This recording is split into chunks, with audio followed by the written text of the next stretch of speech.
Do I feel it's been worth the effort?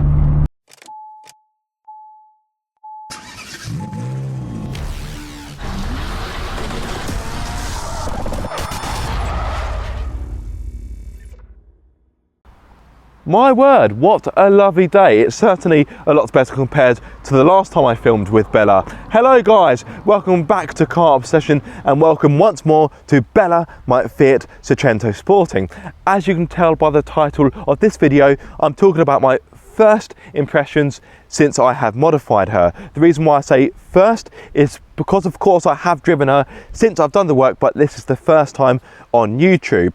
As it so happens, I did film a first drive segment after I did the work, but it was far too wet and the alignment was out by quite a lot. The front wheels were effectively doing that, so it made driving quite interesting. Now, of course, the alignment has now been done, so let's talk about my first impressions. In case you haven't seen the last video, let me give you a recap of what I've done. I fitted the 14-inch Bath alloys, which are shod with Nankang NS20 tyres. I've got TA Technics coilovers, and at the rear I've got a Sportex exhaust.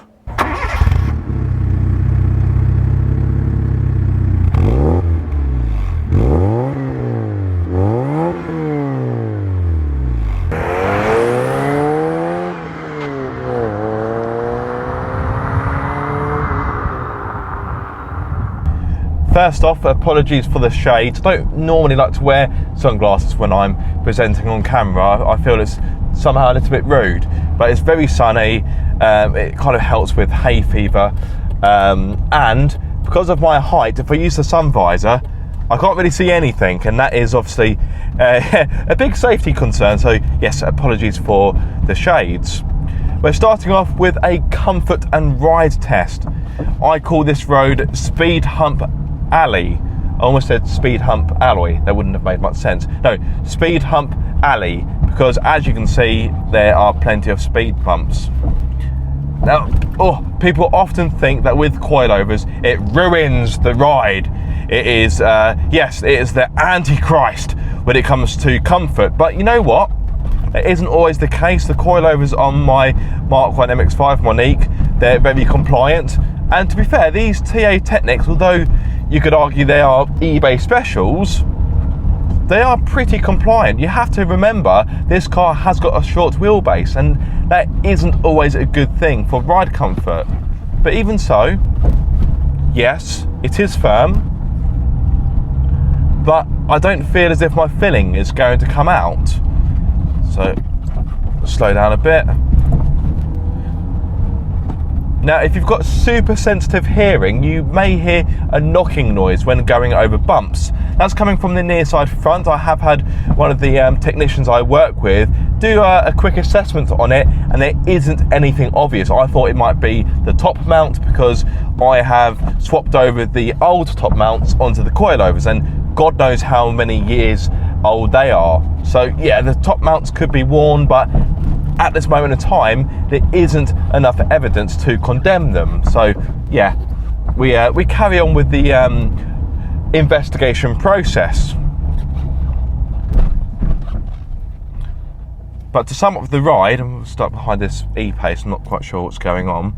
I think there's a Mexican standoff. Yeah, to sum up the ride, it is compliant, relatively speaking, for coilovers. I am surprised about the ride comfort. I thought this was going to turn into a bit of a bone shaker, and yes, you can probably see me jiggling about in my seat somewhat, but it really isn't that bad. So if you're thinking about, okay, that bump was a little bit more pronounced. If you're thinking about getting these coilovers and you're concerned that it's going to ruin the ride, then I think you'll be able to live with it quite easily. Oh, these speed humps are a bit more harsh. That's a tribute to the Reliant Robin in Only Fools and Horses. Well, technically speaking, wasn't it actually a Reliant Regent? But let's not get bogged down in that right here, right now. So, in regard to ride and comfort, have the TA Technics coilovers passed the test? I would say yes, so good stuff. In a few moments we're going to go onto a more sweeping road that is faster, and I can talk about the handling. Of course, the coilovers improve the handling because the centre of gravity has been dropped, the ride has been dropped. The ride height now is 31.5 centimetres, if I'm not mistaken. That's 315 millimetres. I don't know what the stock ride height is, so I'll have to try and find that out and dub it in as a subtitle or caption. Have the coilovers made a difference in regard to the handling? Well, it kind of goes without saying, yes they have. Beforehand, the chassis was very roly-poly to the point where if you took a roundabout at enough speed, you'd have fear of toppling over. Granted, there's still a bit of roll to be had when you're pushing hard, but it is definitely improved. The car feels flatter. Yes, okay, it's still a little bit of roll, but it's so much better than it was before. So again, if you're thinking about getting these coilovers with a view of improving the handling, do it. It really is worthwhile. And because Bella doesn't feel as if she's going to fall over onto her door mirrors every time you go around a corner, you can enjoy driving her more. Yes, of course, she hasn't got a lot of speed, but pushing her down a road like this, I know I've got traffic in front of me, but let's pretend the road is clear. Pushing her down a road like this is more enjoyable.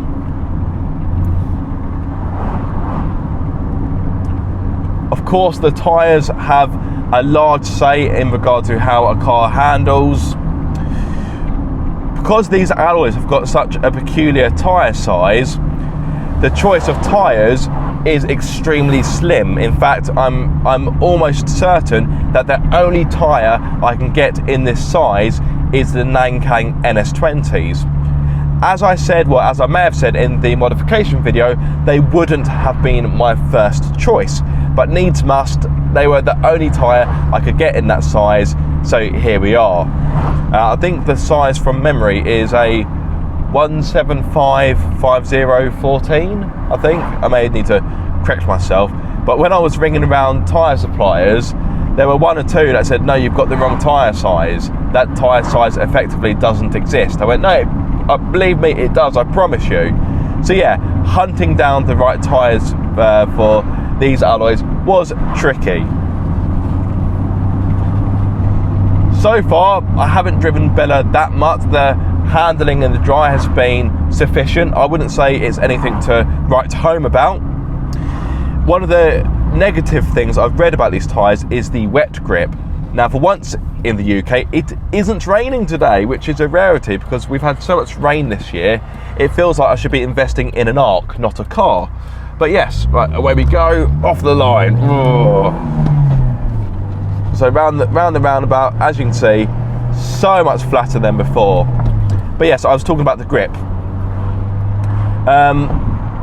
Yeah, the grip is sufficient in the dry. Well, I have driven her in the wet, but that was only brief, and yeah, it was it made for an interesting scenario, but that was when the alignment was out as well, so yeah, that obviously isn't going to help matters. So this time next week I will be in Wales with fellow YouTuber and Seicento sporting owner Miller Corner, and that is going to be a better test in regard to the tyres. And in fact, I may even do a separate video just reviewing the tyres, because I'm going to be covering a lot of distance. Wales, of course, has lots of bendy, twisty roads, and it'd be interesting to see how the Nankang NS20s fare. I want to make it clear that I haven't got anything against Nankang. I've got AR1s for the MX-5, which I'm still yet to use. So I've got nothing against the brand. It's just the reviews on this particular tyre, this model of tyre, they're not great, if I'm going to be honest. Now, that leads me very nicely onto the exhaust.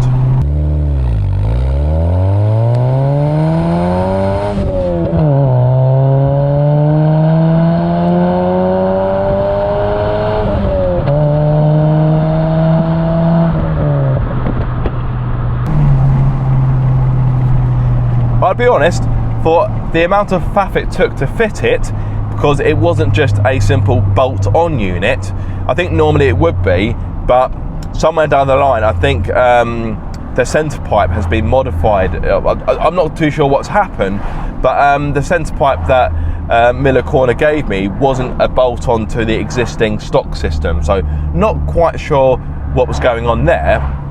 But yeah, it was quite an amount of faff. Oh, Aston Martin DBX.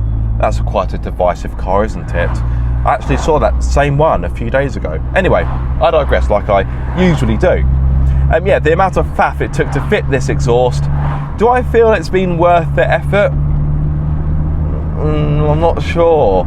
I have to be honest, I am a bit underwhelmed by the noise. I was hoping it would be a bit louder. Don't get me wrong, the noise has improved from the stock noise, but let me just drop it down into second.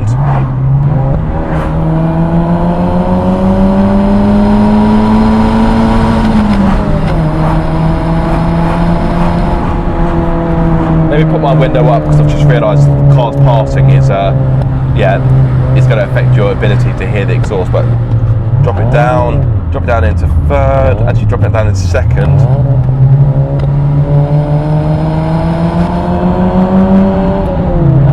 It's not bad, but I would want something a bit more pronounced. And now it makes sense to me as to why Miller Corner ended up going for a custom exhaust for his Seicento, the Nugget, as he calls it. Because this system isn't bad, but I would want a bit more noise and perhaps a bit more character. The tone is a little bit, not monotone, but it's a bit flat. Doesn't really change. You don't really get any burbles like you do with my Leon Cupra or my MX-5, for example. So, yeah, if I were to go back in time, I think I would choose a different exhaust. Maybe I would have gone down the custom route. Having said that, though, one of the ideas behind buying this car was it was meant to be a cheap project car. All the parts I've bought for it have been of a more budget nature, still good quality. I don't want to fit cheap tat to the vehicle. So, for example, the timing belt, the water pump, they were good quality OEM products. But I didn't want to spend loads of money on suspension. I certainly didn't want to spend loads of money on a custom exhaust, because for the amount of time I'm going to be keeping Bella, which, to be honest with you, I would aim to have her sold by, let's say, September, yeah, it doesn't make financial sense to spend a load of money on a car that is a short-term prospect. The exhaust does sound, yeah, it sounds all right, but yeah, I'd want a bit more, I'd say I want a bit more noise and a bit more character to it. Those are my takeaway comments. So if you're thinking about getting the Sportex exhaust for your Seicento Sporting, would I recommend it? I'd say probably not. I don't think there's that many options for aftermarket exhausts on Seicento Sportings, given the age of the car. So it may be the case that it's either go for the Sportex or go custom. I would say if you have the ability, the money to stretch to a custom exhaust, then I'd say I would urge you to go down that route, because you're going to get something that's more to your personal taste.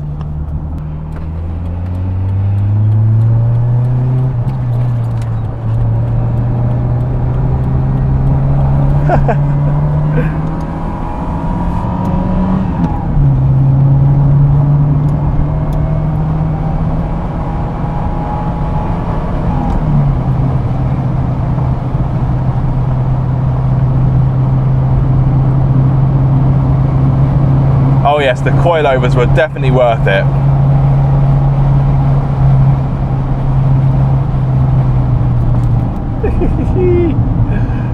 Just chuck Bennett into corners. Oh, this is good fun.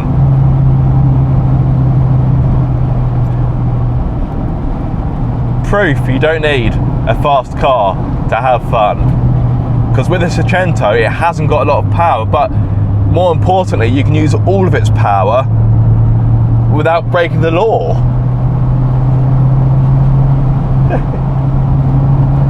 so much better through the corners.